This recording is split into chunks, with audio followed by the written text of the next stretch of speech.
Digitalisation के इस दौर में आज हर कोई छोटी बड़ी पेमेंट करने के लिए किसी न किसी यूपीआई पेमेंट का इस्तेमाल करता है। यही वजह है कि पिछले कुछ सालों में देश में कैश पेमेंट के आंकड़े जहां घटे हैं, वहीं यूपीआई के जरिए पेमेंट्स में उछाल देखने को मिला है। एक रिपोर्ट के मुताबिक जून 2024 से जून 2025 के बीच यूपीआई पेमेंट्स में 32% की बढ़ोतरी हुई है। 2019 में जहां यूपीआई के जरिए डिजिटल पेमेंट्स में हिस्सेदारी 34% थी, वो 2024 में बढ़कर 83% हो गई है। यही वजह है कि अब सरकार की आपकी इसी देनदारी पर कड़ी नजर है और जल्द सरकार यूपीआई के जरिए 2000 से ज्यादा की पेमेंट करने पर टैक्स लगा सकती है। इस बड़े सवाल को लेकर संसद में भी सवाल पूछा गया है, जिस पर वित्त राज्य मंत्री पंकज चौधरी को सफाई देनी पड़ी। क्या है पूरा मामला, आइए आपको बताते हैं इस रिपोर्ट में। लेकिन उससे पहले देश में बढ़ते यूपीआई पेमेंट्स के आंकड़ों पर एक नजर डालते हैं।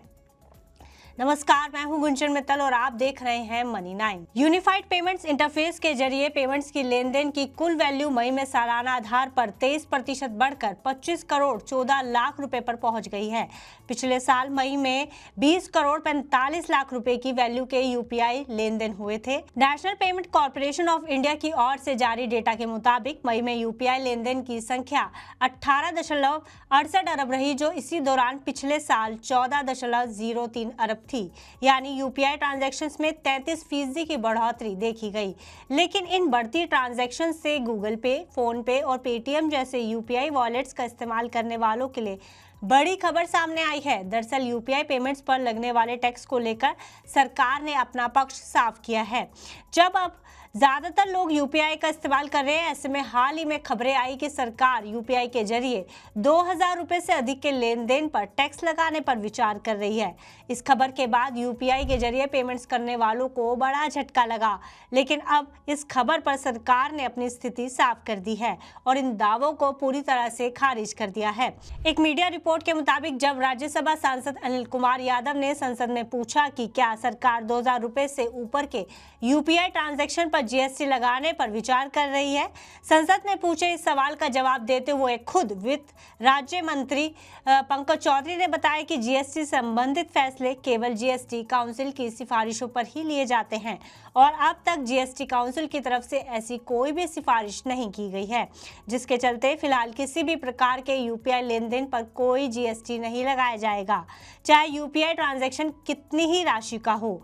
इसके अलावा पंकज चौधरी ने यह भी बताया कि इस समय सरकार को राजस्व घाटे की कोई संभावना नहीं दिख रही है और यही वजह है कि वह 2025-26 के लिए बजट अनुमान के लक्ष्यों को हासिल करने की दिशा में काम कर रही है। 2025-26 के लिए फिस्कल डेफिसिट का अनुमान 15.69 लाख करोड़ रुपए लगाया गया है, जो जीडीपी का 4.4% है। यानी साफ है कि वित्त मंत्रालय ने पुष्टि कर दी है कि 2000 रुपए से ऊपर के यूपीआई ट्रांजैक्शन पर अभी कोई टैक्स नहीं लगेगा। मंत्रालय ने इन अफवाहों को पूरी तरह से गलत और निराधार बताया है, जिनमें कहा जा रहा था कि 2000 रुपए से ऊपर के यूपीआई ट्रांजैक्शंस पर सरकार जीएसटी लगाने वाली है। ऐसे में राज्यसभा में दिए वित्त राज्य मंत्री पंकज चौधरी के इस जवाब से साफ है कि सरकार ने लाखों यूपीआई यूजर्स को बड़ी राहत दी है।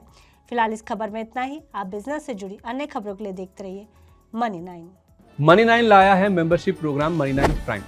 अब आपके दिमाग में कई सारे सवाल होंगे, मसलन आखिर क्या है ये मनी 9 प्राइम, आपके लिए यानी दर्शकों के लिए इसके क्या फायदे हैं, और एक बड़ा सवाल ये कि मनी 9 प्राइम से आखिर जुड़ना कैसे है। तो इसकी पूरी जानकारी हम आपको देने जा रहे हैं।